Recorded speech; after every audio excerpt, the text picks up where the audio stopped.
Hello everyone, today we are looking at all of the Bravos heroes. I've created a list for each hero with a small strategy explanation. If you are looking for a deck to play in the upcoming Tumult Championships and you want to play Bravos, one of these decks can be a starter point for you. Kojo is a fast-paced deck. Try to win aggressively with old, small-cost characters, spells and permanents. Add Icebound Peak in it to make sure that all those fleeting characters will reward you. Atsadi is here for the biggest of characters, ramping in mana to get an advantage over your opponent, and after that quickly win the game by double advancing due to big stats you put out. Basira will put boost on your characters the whole week long, getting value from your seasoned characters that keep their boosts, or win by Aklut, making sure your opponents only have cards from hand to play. Let's dive into the decks.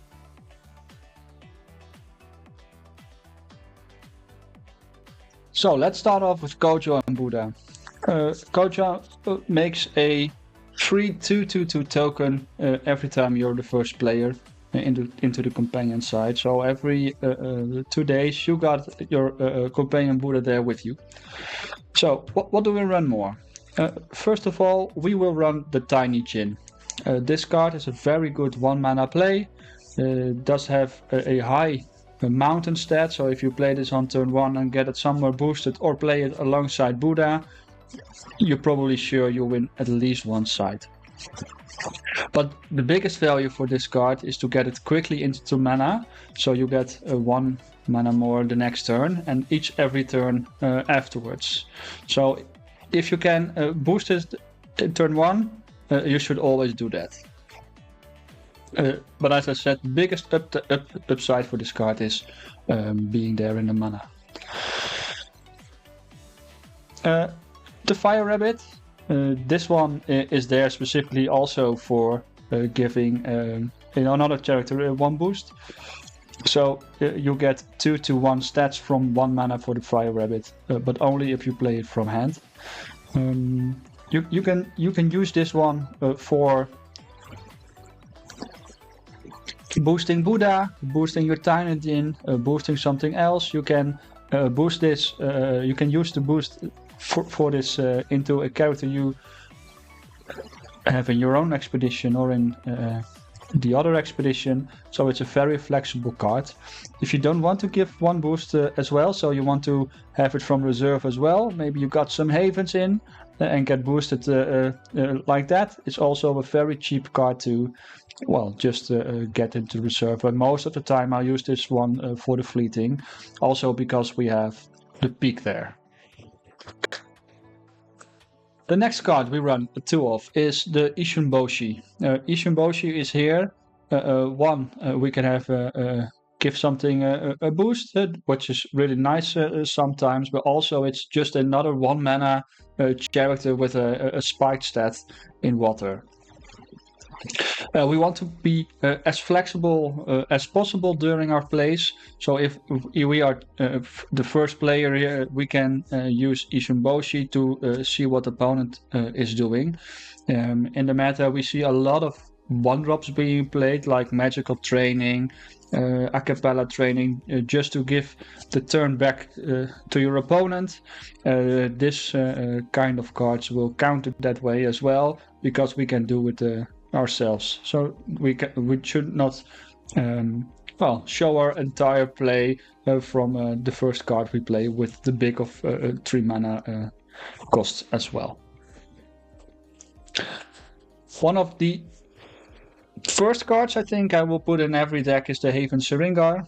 It's a 2 mana with a spiked 3 in forest, and when he is leaving the expedition zone and got fleeting, you will draw a card. And this, Bravos is really a bit weak on that department, and drawing that card is always come in handy. So we have a 2-turn play, playing twice with a high forest stat.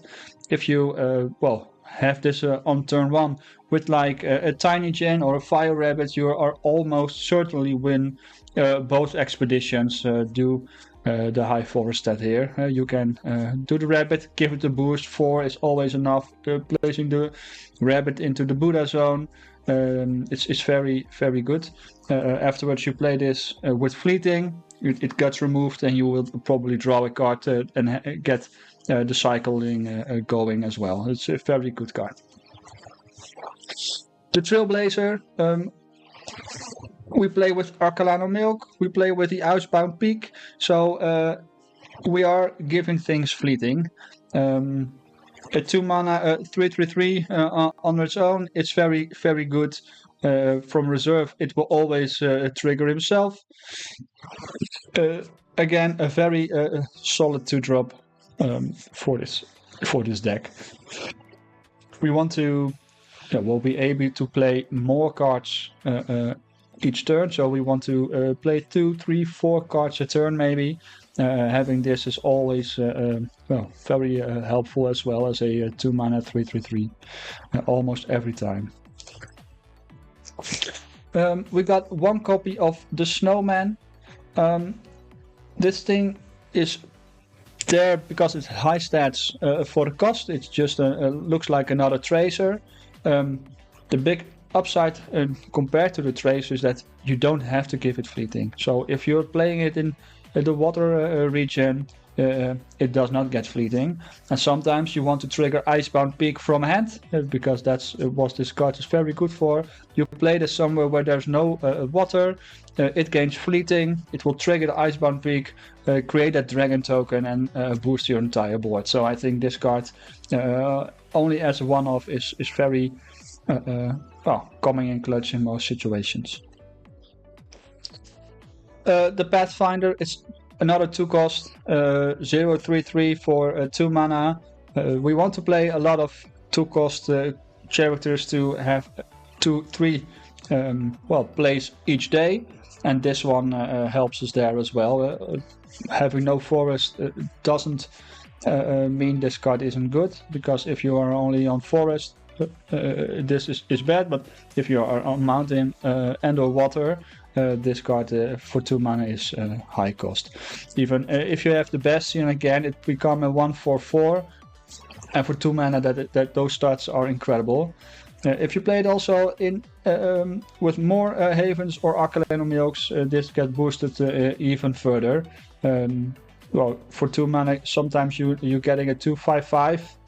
I think that's almost unbeatable with those kind of stats for that cost. Chiron, firstly, it's a very versatile card. If you just need a 1 stat on both expeditions, you can play this and target something in another expedition. That's very well. Tiny Djinn and Chiron are our best friends, so turn 1 you can play the Tiny Djinn, then the Chiron, maybe even winning two sides when you're going first. Also, leaving the Tiny Djinn into the mana zone afterwards. 2 mana, it's very versatile.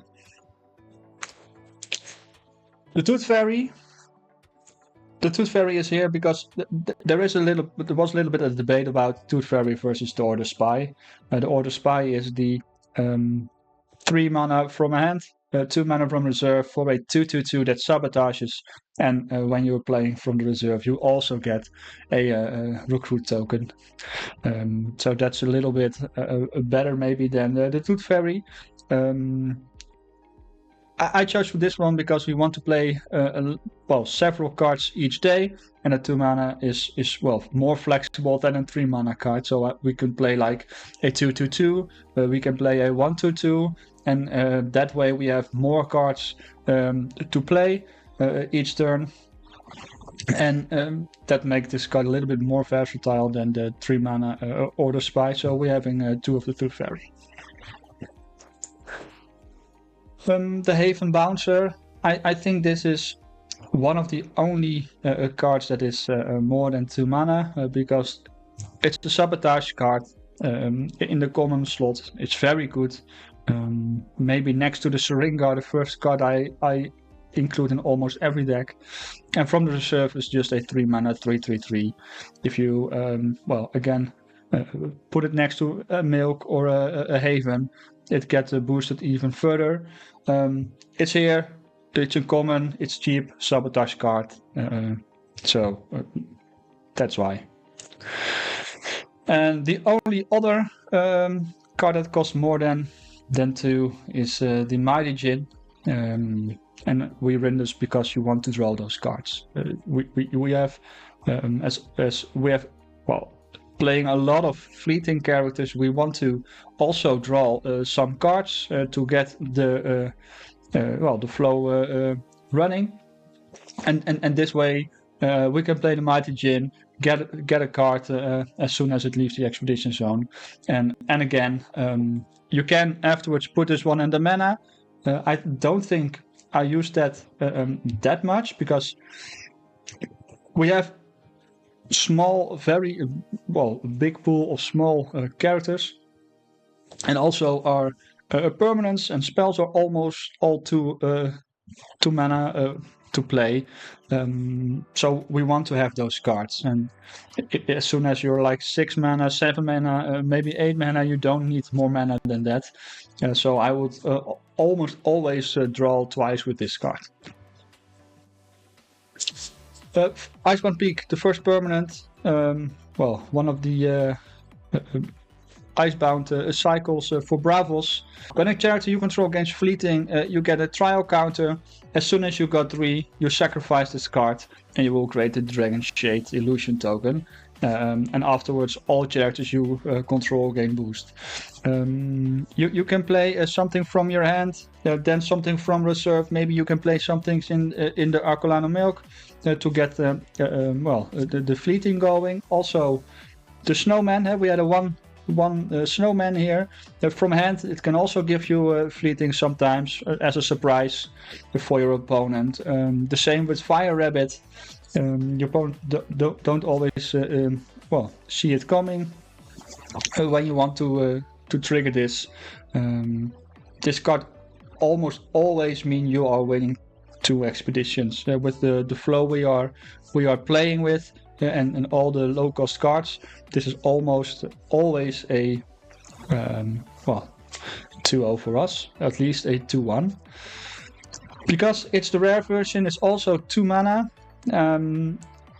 Based on that, we can play this card from hand with 2 mana, play our 2 reserve cards, maybe another a Snowman or Fire Rabbit, or maybe we have some cards already on the battlefield like Arcolano Milk. And we can track this from hand. It's really, really good to sometimes surprise them with an Icebound Peak. That's why it's only 2. And we play the rare. I already mentioned the Milk sometimes. We play the common version because we just want there to give some cards fleeting. It's a little small cost to play an after you effect. This into the non-Buddha turns into the companion expedition will get a 3/3/3 Buddha. That doesn't matter the fleeting anyway, so that way we start with a 3 stat companion. I think it's very, very well deserved to only play the common one as well. Haven Bravos Bastion, I think this is a very good permanent. You will resupply with this rare version. It only costs 2, and all characters you have gain 1 boost from reserve. So all your characters will become stronger and stronger. Resupplying you into something, being able to play that card for sure as well. Maybe you get into a Tiny Djinn that can afterwards give you another mana. Sometimes the same for Mighty Djinn, but that will draw you a card. Resupplying in the Syringar is always nice to draw you afterwards directly instead of waiting to play it from your hand. I think this is a very good card here as well. Note that it's not the same as the Axiom version, where you need to tap it to gain one boost. It just will give all of your characters 1 boost from reserve. Into the spell parts, Mana Eruption, also the rare version, 2 mana. We need to have some kind of removal. Mana Eruption can target as well characters and permanents, so it's very flexible. You need to discard one of your orbs. that's a bit of a downside, but we play so low characters and spells and permanents that I think that 1 mana doesn't really matter to us in the end. And I think this is the last card already, Intimidation. You can return character or permanent with hand cost 4 or less to its owner hand. Yeah, it's just there. You can sometimes get those cards from your own back to your hand if you need something. If as soon as you lost an expedition already, play this and get your own card back. Maybe remove those anchored aloe veras from Muna. I don't know, but also know that you can also hit permanents with this. So like the Spindle Bastion permanent you can return, so you can actually make sure they don't resupply with the Spindle Harvesters by giving them another boost. You can get the Festival back to the hand, so they play 4 mana to get a Festival off. You bounce it back to the hand, and maybe you can win 2-1, 2-0 with that. Yeah, it's a very flexible card to make sure that your opponents are, sometimes losing games, but that we're actually winning.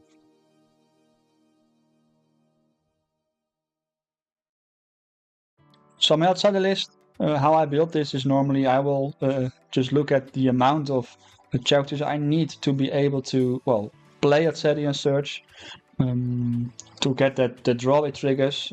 Atsadi says, at start of the game, I get 5 counters. And every time you play a card that matches the amount of counters or higher with the mana hand cost, you will draw a card and put 1 counter on it. So at first you draw a card at 5, then at 6, then at 7, then at 8. And if you are really lucky, you can also draw at 9 with the 1 Cabrera we included here. I have 8 big guys, and the rest are just things to get there. So let's start with again the Tiny Djinn. We love to see this in our opening hand. We want to start getting mana as soon as possible. Tiny Djinn plus one of the activators like Chiron or a Fire Rabbit. It will be very, very helpful to up this with 1 boost. Maybe you can win an expedition as well, so you will get 1/1, and afterwards you get a mana into the zone, so you move from 3 to 5 mana, and you're already having a little of a head start. The Cabrera, we have it here for a 9 mana slot. It's giving us an 8/8/8 with Gigantic, with Tough X, where X is the number of reaches between your hero and your companion side. As we are starting a little slow and not winning most of the times 1 expeditions, this stuff, is at least 2 or 3 normally by the time we can play this card. So it won't probably not be removed very quickly, and it's probably winning you also an expedition or 2. Next one, we have the Fire Rabbit. This one combos really good with the Tiny Djinn. Just give this one fleeting and the other Tiny Djinn a boost. You will probably lose 2 cards because the Tiny Djinn will go to the mana and this one has fleeting, so your next up plays aren't always that good. But to have that ramp in the first round is more worth than losing the card advantage, because with 5 mana we can maybe draw with that Atsadi the next turn already. So the card advantage probably won't be a big thing here. Haven Saringar, also set with the Kojo list. This is one of the absolute needed cards here as well. It has a high forest stat for 2, so this one can win you an expedition or at least go 2-1. And as soon as it leaves the expedition, you draw a card. One of the biggest downsides of this kind of deck is that you're drawing all of your big characters and don't have anything to play in the early game. With cards like Saringar, you draw more cards, and hopefully that means that you have less problems with this, drawing only your high cards. Chiron, flexible, probably only here for another turn 1 Tiny Djinn boost, so that your Tiny Djinn can get to the mana very quickly. Otherwise, you can move this counter, that boost, on one of your gigantic characters to give it effectively a boost on both sides. It's flexible, it's only 2 mana, and it's really needed for the Tiny Djinn. The bouncer, we need some kind of sabotaging. There's a common version. I think it's the only one we have so far in Bravel. So a common sabotage is really needed here. It's a 3/3 from reserve as well. Can't say more about this card ever. Mighty Djinn. I struggled a little bit to get the this one or the rare version. I chose now for the common ones because we do not want to let this card get into our reserve. So we want to make sure that the Tiny Djinn, as soon as we play it, will get to the mana for that ramping. The rare version, if you don't ramp, you draw a card, and I think that that draw a card isn't really needed here in the Atsadi deck, but the ramping is. So as soon as we play this card, we want to ramp, and as soon as we have more mana than your opponent, we can have more cards available by not putting anything in the mana from our starting turn. So as soon as I get this, I play it on turn 2, get it into the mana, and we get getting an advantage that way. Vertical, you may send target character to reserve from your hand. It's a 5 cost. It draws you a card with Atsadi if you have that starting counter still. It's a 3/2, so it's a little good stats, and you can send any character to reserve for maybe a surprise win somewhere, or maybe if you don't want to go 2-0 down. This card make sure that you can get 1/1 or maybe 1-0 for you even. A little bit of later game is just a 5 mana removal as well. It's a flexible card, and we run 2 of this card. Demeter. What I like about this card is it's a 6 cost, so we want it for Atsadi and drawing with that. And if it's in forest, she is eternal. That means that if we are planning and winning the expedition, or maybe not winning the expedition, but we are staying there, as soon as it is forest, it will stays on the next day. This card combined with Eat Me Energy Bars makes sure that it checks both regions the hero and companion side are in, so the chance to have it be on forest is even higher. This card it's very good with the bars. It's very good to make sure that the mana advantage you have, you can turn into winning the expeditions multiple times. 2 copies of this card. I think this card is a must-have in the Atsadi deck for now. With again the Eat Me Energy Bars and this card next to each other, you can send backwards 2 regions. So both the hero and the companion expedition will move backwards for your opponent. This one is then also a 4-statted gigantic character with bars. I don't see your opponent winning on both sides, so you probably go a 1/1 with this card, and also have set back 2 things of your opponent, so effectively making sure that you're closing the gap. And that is really needed, because in the first few turns you're not really fighting on the board, so you get a little behind faster. So you need to make sure that your opponent isn't winning before we get to our end game. And Sakurabru with the energy bars make sure that we don't get there. We don't lose straight on without anything the few turn. Then the energy bar itself. If there's only one character in my expedition, it is gigantic. The meter, I already told, it checks both regions. Sakurabu will put back 2 regions. but also things like a Mighty Djinn or a Door to Kill can make sure that you can win at least one expedition with this card. Now that this card only goes to reserve if you win the expedition it is in. So if you play this card like next to a Demeter and into the hero expedition, but you're winning the companion expedition and not the hero expedition, you will move forward, but do not lose on the energy bars. If the other side then goes into the forest, Demeter will stay there again, and you can have both cards in play again, and leaving you with a 6/5/5 gigantic Demeter on both sides for the start of the next turn, which is incredibly powerful.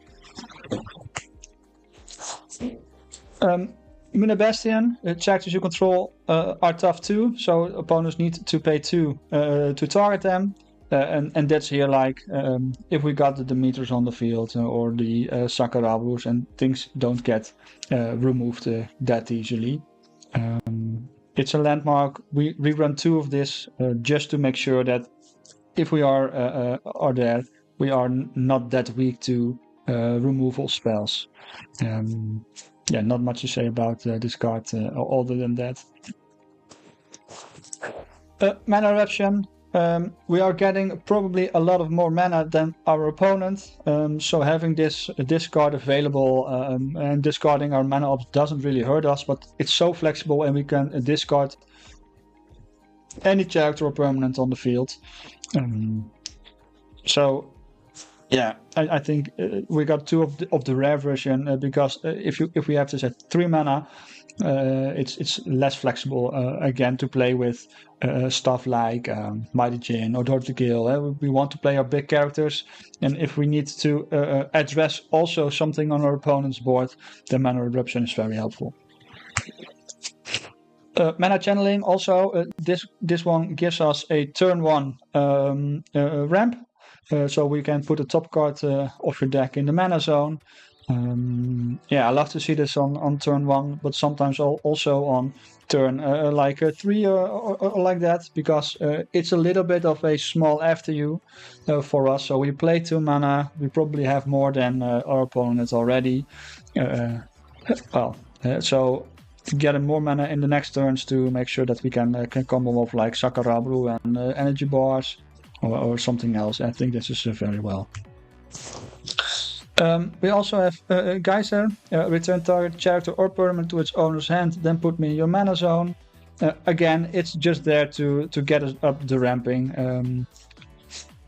Against heroes like Sierra, this is a very good card. But if they're playing something like a Hive, you can return the Hive to the hand, get another mana orb, and hope to get higher on your mana that way. Against Seeker's more decks, etc. with low small stuff, this might not be the best card there, but still those Grand Endeavors, etc. you can put back to your opponent's hands, so they cannot give value from that, and you again draw a mana zone as well. And this is it for the Atsadi deck. So we want to make sure that with this kind of deck we don't get behind too much. And if we do, we have the Sakarabu Eat Me Energy Bars combo. We got a Demeter with the bars to make sure that we can stay for 2-3 days on the field. And other than that, we are just having cards to get us to more mana than an opponent.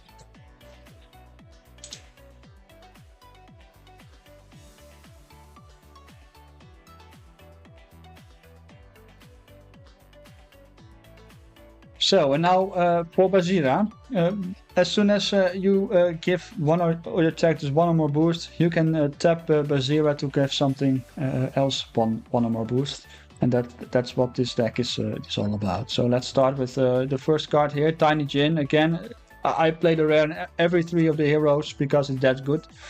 With Basira, if you play this on turn 1, you get only a 1 mana Tiny Djinn. You can then play a Blade Dancer, a Fire Rabbit, a Chiron, and you can sometimes even play a helping hand on this to tap Basira and give the boost from Basira to the Tiny Djinn, making sure it will always get the boost itself and getting it into the mana. Basira is very, very strong as well if you have 1 or 2 more mana than your opponent to get the advantage from that as well, because we do have some a little bit costly cards from reserve. Fire Rabbit with Basira, it's a 1 mana, a 3/3/2 in stats with the boost Basira gives as well. It's very flexible. You can give the boost to every other character in your expedition or in the other one, and even put 2 boosts on things like a rat, for example. So if you play in turn 1, I play a rat, I play a Fire Rabbit, and spontaneously my rat is becoming a 4/4 seasoned, so removed back to the reserve. And I already get a 2 mana 4 stated card from the start of turn 1. So in turn 2 we can push it to win expedition even more. Also, playing this with like set red, give this boost to red and the Basira boost to this card as well. It's becoming a 2/2/1 Fire Rabbit. Sometimes you may even go 2/1 or 2/0 with this kind of play. So it's very flexible in Basira. Ishinboshi, this card is here for 2 things. It's a cheap card, and also it can sometimes give the next character we play 1 boost. This might be helpful for our Occlute plays. This might be helpful for the rats and the blade dancers that we have to boost it from hand, being played from hand as well. So we get up to higher seasoned, more easy. It's very flexible card. Then the blade dancer. It has seasoned, so as soon as it goes to reserve, she will keep the boosts. On play from everywhere, she gets 1 boost. You can trigger Basira to make sure that it's a 1 mana 2/2. And I think one of the most important parts of the rare is if I have 4 boosts or less, I lose fleeting.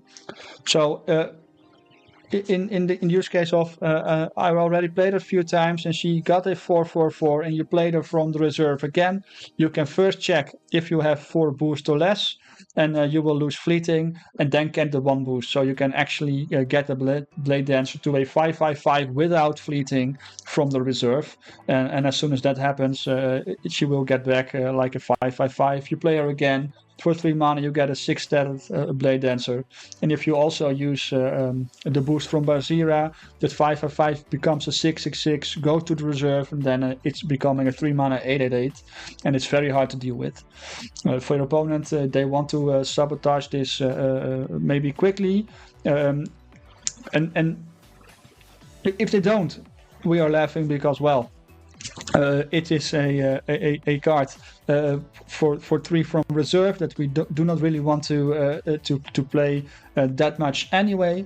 But if they don't sabotage it, we're just playing this card for 6 and for 8 for 3 mana. So both ways we are winning with this card based on your opponent's sabotage. The Haven Seringar. If we are getting sabotaged a lot, that is, I think, the biggest weakness of Basira. So we need that card draw, and also for our uniques, I would suggest to have something with draw at least. As soon as this leaves the expedition zone, if it's fleeting, you draw a card. With the flexible boost we can give with this kind of deck, it can sometimes be like a 4/2 or a 5/3/3 for only 2 mana with some of the boosts. Specifically, if you get the Bastion out, or you have the Ishinboshi boost, it is very good from reserve sometimes. We run some copies of Red as well. It's a seasoned. If you can play this with the Keelan Cylinder or the Ishinboshi, or maybe with the Chiron or the Fire Rabbit, and get it boosted right away, and use also the Basira boost, it gets a 2 mana 4/4/4 in the reserve. It's a very strong play there as well.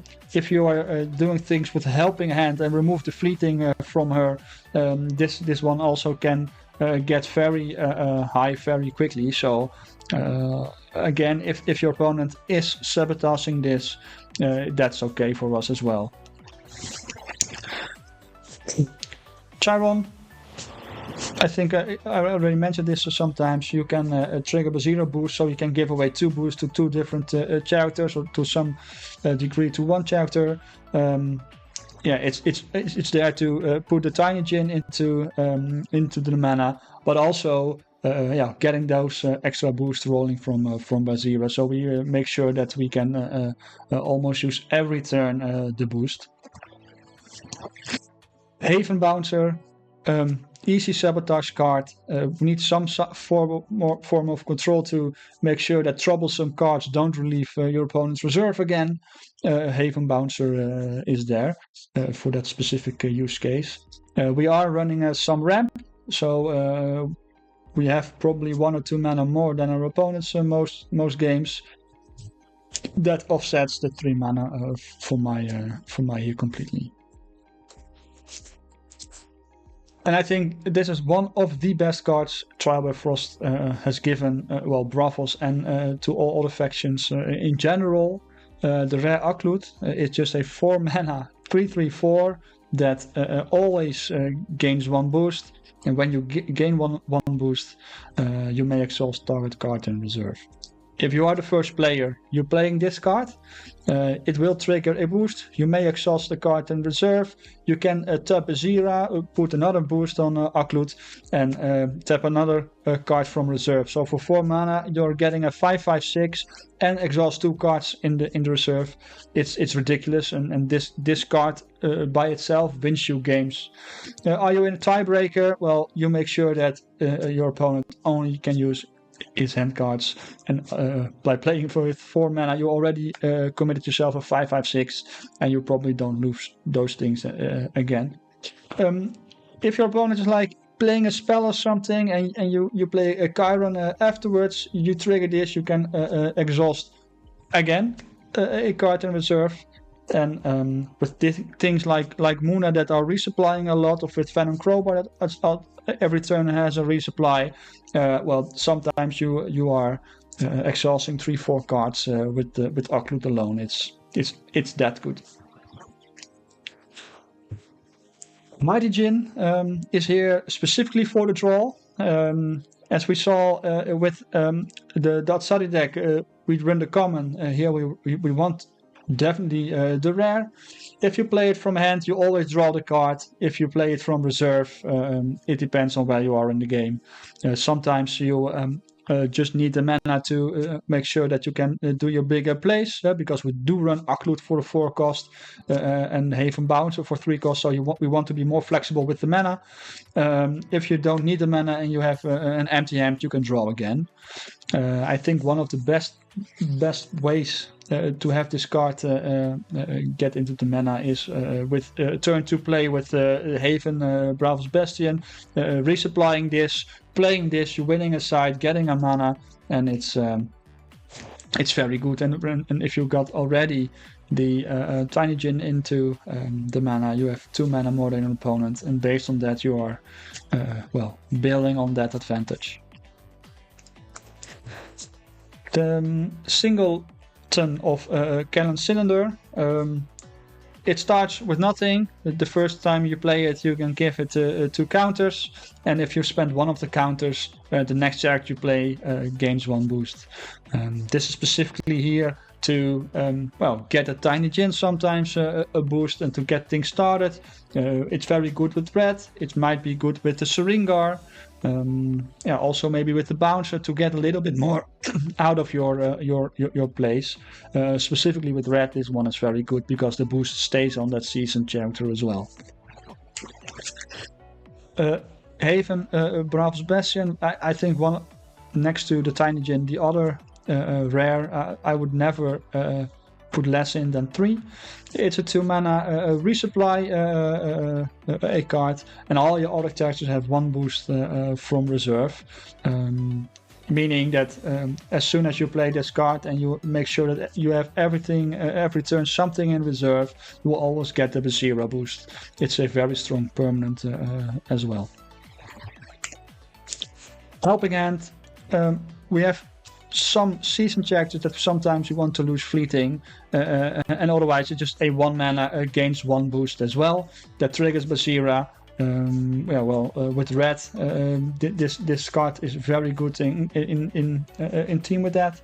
So you're playing like a red, you're using a Helping Hand, give her 2 boosts with the Basira one as well, remove the fleeting, and afterwards you play red again, plus this one, so 2 more boosts, and it's like 666, 888. It counts up very quickly.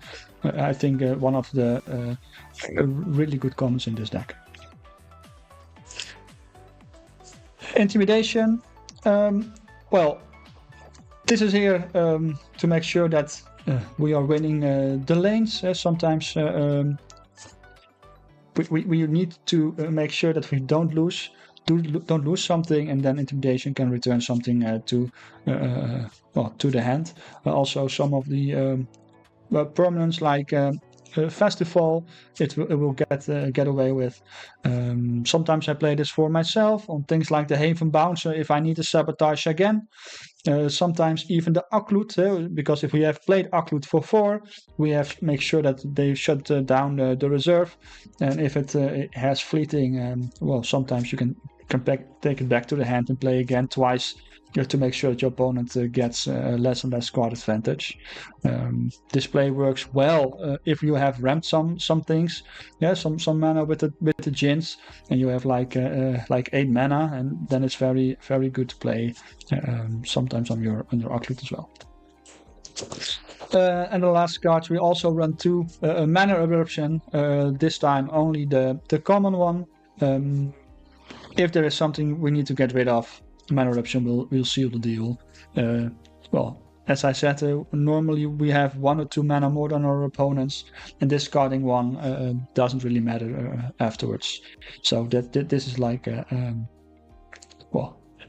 help button as well. So that's it for Basira. Basira is very strong in the mid game. The early game it's more like a little bit of ramping, getting those season chapters up in power, making sure that you control the board later in the game with your Haven Bouncers and your Akluts, and making sure that their advantage and card advantage will shrink.